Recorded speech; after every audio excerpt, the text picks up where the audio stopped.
A deputada Jandira enfrentou Bolsonaro na CPI dos golpistas e chamou ele de mentor do golpe e defende indiciamento. Sem anistia.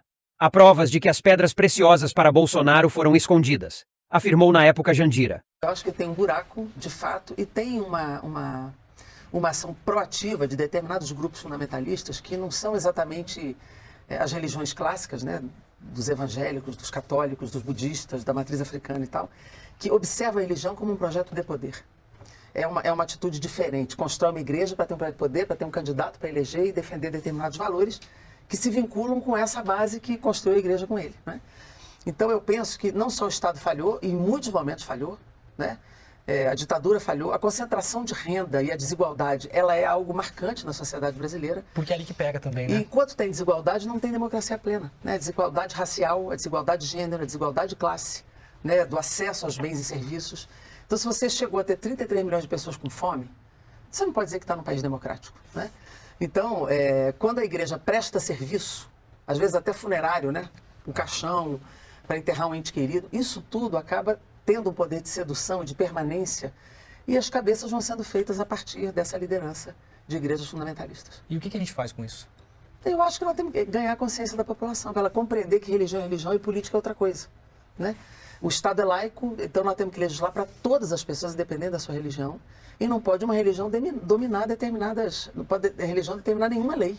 Nenhuma lei pode ser determinada por uma religião, né? Então, o que contrapõe isso é a gente conseguir, com pastores progressistas, padres progressistas, eles é que fazem a homilia, eles é que fazem o culto, né, para poderem compreender o papel da igreja na formação da sociedade, como foi a teologia da libertação, como foram que ganharam consciências para a organização popular. Mas nós também temos que ganhar as consciências e maior organização popular, para que as pessoas lutem por seus direitos, independente do que pensam e da fé que têm. Cada um tem a sua fé, isso é liberdade de culto, liberdade religiosa, nós vamos defender até debaixo d'água, sempre. Mas não pode a política e as leis serem definidas por uma religião. Você acha que a gente perdeu um pouco a praça pública também? Porque se você pegar dos anos 80 e 90, ainda tinha as grandes greves, o pátio da indústria de automóvel e tal. Isso um pouco se diluiu, né? A grande praça pública agora está aqui na nossa mão, né? Você acha que a gente está muito, assim, a esquerda está muito atrás disso ainda ou está equilibrando o jogo? Não, eu acho que, assim, você veja, vamos pegar aqui as eleições de 2022. Eu acho que teve 3 fatores de vitória. A grande mobilização popular, que nós conseguimos fazer, a frente ampla, porque também era em torno do Lula, que é a maior liderança que a gente tem. Então, você acha que se não fosse o Lula, seria muito difícil ganhar? Fazer a frente ampla, sim. Mesmo com tudo que foi feito? E a mobilização popular muito em torno do Lula. Tá. Né? Então, assim, em determinados momentos, teve o tsunami da educação. Muitas manifestações em pleno governo Bolsonaro, né, que impediram, inclusive, da gente ter retrocessos. Muitas manifestações de área sindical. Só que, como eu disse, o capitalismo, como ele é contraditório com a democracia, ele desregulamenta o mundo do trabalho. Ele desregulamenta isso, ele tira muitos direitos e asfixiou financeiramente os sindicatos. A derrota do imposto sindical, ele estrangulou financeiramente o movimento sindical. Isso não foi por acaso, foi para estrangular mesmo, né? E tem um outro fator que nos faz não ter mais as fábricas do ABC, que é a automação, é uma outra forma de produção, né? A produção hoje, reduziu a mão de obra. Isso é uma coisa a ser pensado. O que é que se faz para as pessoas não perderem emprego? E muita coisa foi para a ponta da tecnologia. As pessoas trabalham de casa, né? O chamado home office, que a pandemia intensificou, mas isso já estava existindo e vai continuar existindo. Isso aí não tem muita marcha ré. Então nós temos que pensar como organizar as pessoas a partir desse novo momento, dessa novo formato de mão de obra no Brasil. Teve uma cena em 2006 que eu queria reviver ela um pouquinho aqui, queria que você pensasse sobre ela e explicasse o que você viu e o que você vê se parecem os mesmos Brasis. Era uma candidatura sua ao Senado, pelo Rio de Janeiro, e você acabou se envolvendo num projeto de lei que queria garantir minimamente atendimento no SUS para as mulheres, por exemplo, vítimas de estupro, que pudessem abortar, basicamente para cumprir a lei, né? Dentro do SUS, sem repressão. Código Penal de 40. Código Penal de 1940, exatamente. E aí, a sua foto foi pregada em portas de igreja no Rio de Janeiro inteiro, né? Totens com seu tamanho, né? Aliás, gastaram bastante dinheiro, porque a Jandira é grande, viu, gente? É enorme. Com uma faca na mão, assassina de bebês, aquela coisa toda. E envolveu literalmente até o Papa, porque isso chegou no bispo, né, do Rio de Janeiro, isso chegou até o Vaticano. E aí, no meio daquela confusão toda, você estava liderando a corrida por 17 pontos. Um domingo antes da eleição, o seu nome é citado nas missas todas do Rio de Janeiro, como sendo essa pessoa que nós acabamos de descrever agora aqui. Isso é 2006, quase 2 décadas atrás. Me parece hoje. Você consegue olhar e falar, gente, a gente piscou o olho e está no mesmo lugar? Eu acho que está até pior, nesse sentido está até pior. Eu digo, eu sou a primeira vítima de fake news no Brasil. Não existia o WhatsApp, não existia Facebook, não existia isso. Foi tudo por SMS. Né? Na fila de votação, as pessoas recebendo recados no seu celular, toda a rede, Oi e Rede TIM, toda a rede. Inclusive, gente no exterior recebeu, que era a rede inteira, colocando isso, Andira é assassina de criança e tal. Então, isso aí, obviamente, impactou, teve interferência. Eu estava 14 pontos na frente no sábado à noite, no domingo eu perdi a eleição. Então, assim, eu fui a primeira vítima de fake news nesse país, num processo eleitoral, né, em 2006. E hoje o que eu vejo, assim, é que existem novas organizações que em 2006 não existiam. E o Rio de Janeiro tem as principais sedes dessas igrejas. Não é por acaso, acho que ali teve um vácuo político mesmo depois do Brizola. Sim. Né? Então, eu acho que hoje você tem multiplicação dessas organizações e estão mais organizados na política. Mais organizados. Se você ouve os discursos de plenário de algumas mulheres e de muitos homens, hoje eles têm bancadas mais estruturadas, têm mais pluralidade de organizações e maior impacto na ponta por conta da comunicação. E tem mais dinheiro também, parece, né? Mais dinheiro, acumularam dinheiro. Jandira, você relatou a Lei Maria da Penha. Sim. E a gente já tem aí muitos anos da Lei Maria da Penha. E com essa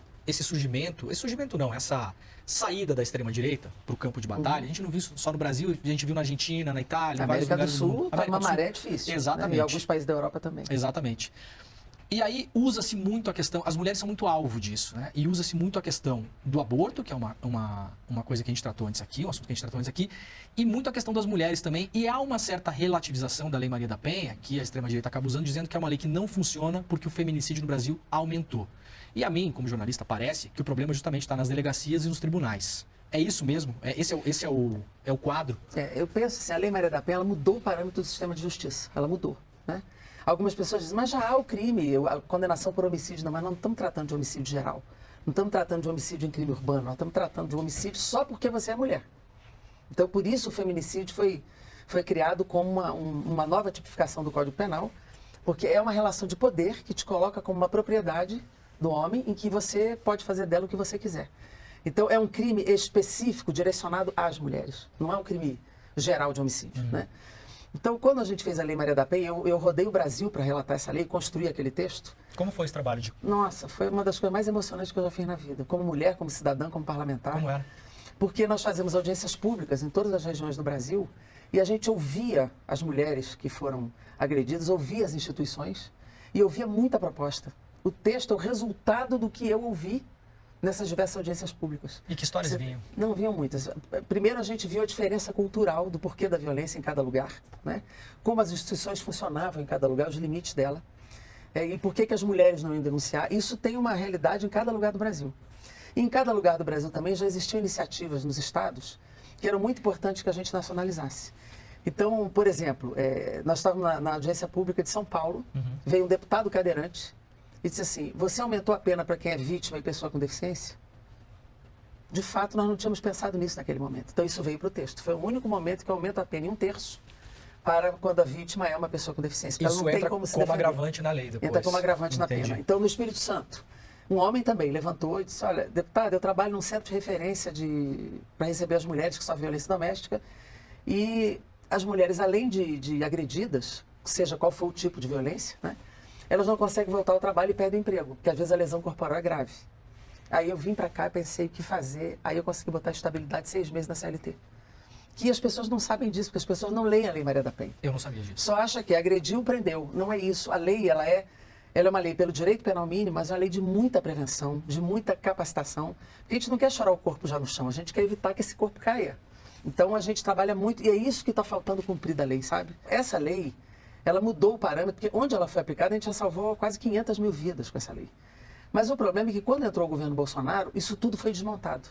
Aliás, quando entrou Michel Temer, o orçamento já perdeu 120 milhões nesse programa. Isso orçamento onde, exatamente? Na União. Na União. Ela vai para os estados, vai para os municípios. E isso tem que chegar onde? Na delegacia? Chega nos estados para construir as delegacias, Tá. para construir os abrigos, e o município para fazer os centros de referência, né? Isso foi desmontado, nós estamos tentando reconstruir agora, né?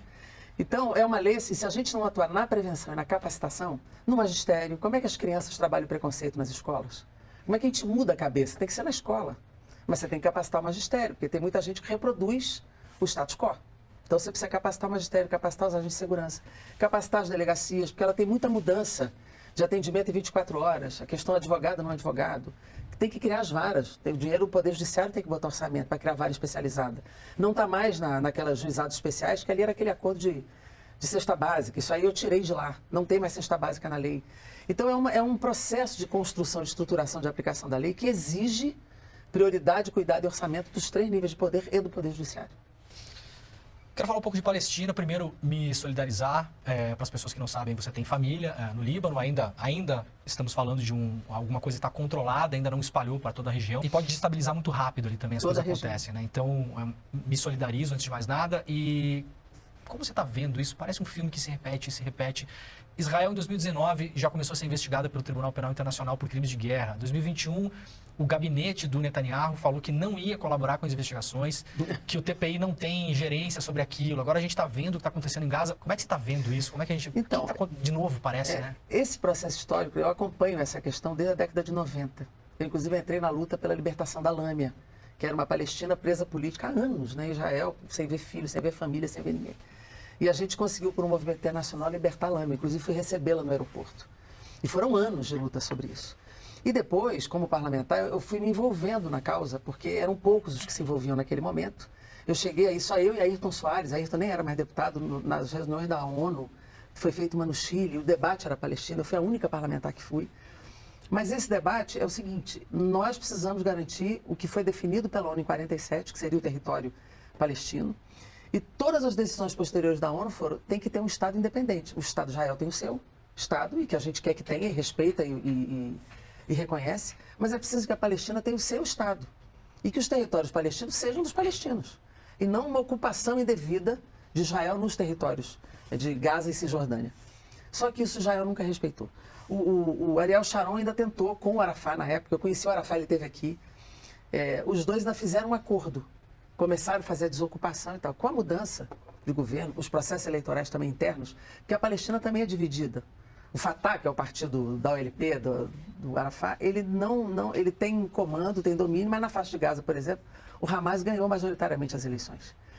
Então, você não tem a maioria da população que concorda com os métodos do Hamas, não concorda, a maioria não concorda, mas há uma divisão dentro da própria Palestina. E Israel, num determinado momento, para esvaziar, inclusive, eu estou falando do governo, não do povo, né? Para esvaziar, inclusive, o acordo de paz, acabou fortalecendo o Hamas. E hoje você tem uma Palestina assim. E Israel nunca, depois do Netanyahu principalmente, e essa segunda versão dele é pior do que a outra, né? Ele faz questão de não reconhecer o Estado palestino, de expandir as ocupações. Que são legais. E são muitas violências. Muita violência de todo tipo. Violências de agressão mesmo, que eu lembro daquelas cenas do pessoal jogando pedra e ele jogando bomba, uma população desarmada. As mulheres tinham filho na rua porque não podiam atravessar para ir ao hospital com aquela fronteira fechada. Isso só para deixar claro, isso não é de agora, isso vem antes. Não, já vinha. E como todas as resoluções da ONU e apelos não são cumpridos, isso acaba abrindo o caminho para as ações que aconteceram agora, que ninguém apoia, obviamente, ninguém quer violência de lado nenhum.